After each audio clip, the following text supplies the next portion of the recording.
এদেশে জমজমের পানিকে মদ বললে মানুষ বুঝে যে এটা ভুল কথা। এদেশে শুকরের গোশতকে গরুর গোশত বললে মানুষ বুঝতে পারে এটা ভুল কথা। এদেশে জানাকে ভালোবাসা বলে কেউ এর প্রতিবাদ করে না। ও কত নিচে নামছে অশ্লীলতা আসার কারণে। আল্লাহ বলেছে জানা, রাসূল বলেছে জানা, কোরআন বলেছে জানা, হাদিস বলেছে জানা, আলেম বলে জানা, হুজুর বলে জানা, ওর মা বলে জানা, ওর বাপ বলে জানা, ওর সমাজ বলে জানা, ওর দিন বলে জানা, ওর নিজে জানে জানা, ও বলে ভালো। ও বিয়ে করেনি, মেয়ের সাথে কথা বলে, মেয়ে বিয়ে করেনি, ওকে ওর সাথে কথা বলে। এটা কি জানা না ভালোবাসা? আর আপনারা সবাই এটাকে ভালোবাসা বলেন নাকি জানা বলেন? না না, সবাই বলে ভালোবাসা, কেউ জানা বলে না।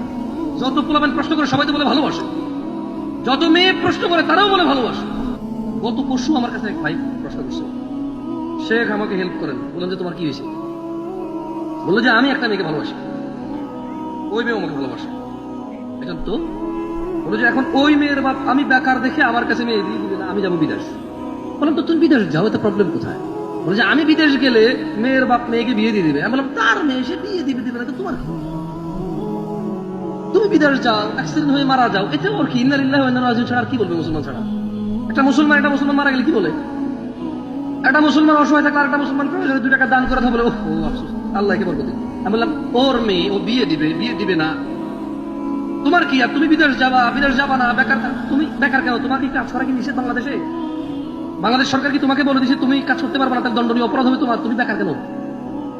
কারণ তোমার পছন্দ মতো কাজ দেখায় তুমি বেকার। তো বললো যে আমি যদি ওই মেয়েকে নিয়ে পালাই যায় এখন আমাকে বলেন আমার করণীয়। আমি বললাম তোমার দাদা কি তোমার দাদের নিয়ে পালাইছিল? না। তোমার নানা কি তোমার নানির নিয়ে পালাইছে? না। তোমার আম্মারে কি তোমার বাপ পালাই নিয়ে দিয়ে বসছে? না। তুমি পালাবা কেন? পালাই তো চোর ডাকাত। কে পালায়? চোর ডাকাত খারাপ মানুষ পালায় কেন? মাইর খাবে, দাঁড়াইলে মারবে। কোন মানুষটা পালায় বলতে পারেন? দাঁড়াইলে মাইর খাবে। এছাড়া মানুষ কেন পালাবে? যার অকারেন্স নাই সে যখন দ্রুত যাবে বলবে যে তাড়াহুড়া করে যাচ্ছে। কি করে যাচ্ছে? জলদি যাচ্ছে। কিন্তু পালায় এর শব্দটা কার সাথে আসে বলতে পারেন? দাঁড়াইলে মাইর খাবে সেই পালাচ্ছে, রাইট? তো বললাম মানে বুঝলাম না। আচ্ছা, জমজমের পানিকে যদি কেউ মদ বলে কেউ সহ্য করবেন? শুকরকে যদি কেউ গরু বলে সহ্য করবেন? ও বিয়ে করেনি, মেয়ের সাথে কথা বলে, মেয়ে বিয়ে করেনি, ওকে ওর সাথে কথা বলে। এটা কি জানা না ভালোবাসা? আর আপনারা সবাই এটাকে ভালোবাসা বলেন নাকি জানা বলেন? না না, সবাই বলে ভালোবাসা, কেউ জানা বলে না। যত পোলাপান প্রশ্ন করে সবাই তো বলে ভালোবাসে, যত মেয়ে প্রশ্ন করে তারাও বলে ভালোবাসে। এদেশে জমজমের পানিকে মদ বললে মানুষ বুঝে যে এটা ভুল কথা। এদেশে শুকরের গোশতকে গরুর গোশত বললে মানুষ বুঝতে পারে এটা ভুল কথা। এদেশে জানাকে ভালোবাসা বলে কেউ এর প্রতিবাদ করে না। ও কত নিচে নামছে অশ্লীলতা আসার কারণে। আল্লাহ বলেছে জানা, রাসূল বলেছে জানা, কোরআন বলেছে জানা, হাদিস বলেছে জানা, আলেম বলে জানা, হুজুর বলে জানা, ওর মা বলে জানা, ওর বাপ বলে জানা, ওর সমাজ বলে জানা, ওর দিন বলে জানা, ওর নিজে জানে জানা, ও বলে ভালোবাসা। ও বলে কি? বিয়ে করে না এটা নাকি ভালোবাসা? তাহলে জানা কোনটা?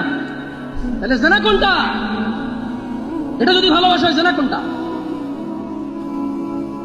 আল্লাহ আমাদেরকে বুঝার তৌফিক দান করুন। যে কোরআন তেলাওয়াত করলাম না বেশি।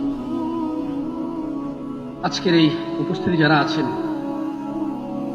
যারা ইলম অর্জনের জন্য এতটুকু এসেছেন, রাসূল সাল্লাল্লাহু আলাইহি ওয়াসাল্লাম বলছে যে ব্যক্তি ইলম অর্জনের জন্য আল্লাহর রাস্তায় বের হয়, আল্লাহ সুবহানাহু ওয়া তাআলা তার জন্য জান্নাতের রাস্তা সহজ করে দেন। ছোট ভাই আমার, যদি কোনো হারামে লিপ্ত থাকো খবরদার এখন স্টপ করো। যদি মারাও যেতে পারো, তুমি যাকে পছন্দ করো সেও তো মারা যেতে পারে। তুমি বিয়ে করলে মেয়ের ভাগাই নিয়ে যায়, অথবা তুমি হারামে লিপ্ত আছো, এটা অ্যাক্সিডেন্টে মারা যেতে পারে না? ফিরে আনতে পারবা মৃতকে? কেন এমন করছো? তাহলে এগুলো বন্ধ করো। আমি তোমাকে বন্ধ করাতে পারবো না, এতটুকু আস্থা রাখো। তোমার পূর্বে কোনো অশ্লীল মানুষ সফল হয়নি, তুমি আর তোমার পরে কেউ সফল হতে পারবে না। যা হয়েছে, আল্লাহর কাছে ফিরে আসো, ঈমান আনো, ভালো কাজ করো, পূর্বের সমস্ত গুনার জন্য অনুতপ্ত হও, তোমার সমস্ত গুনাহকে আল্লাহ নেকিতে পরিবর্তন করে দেবে।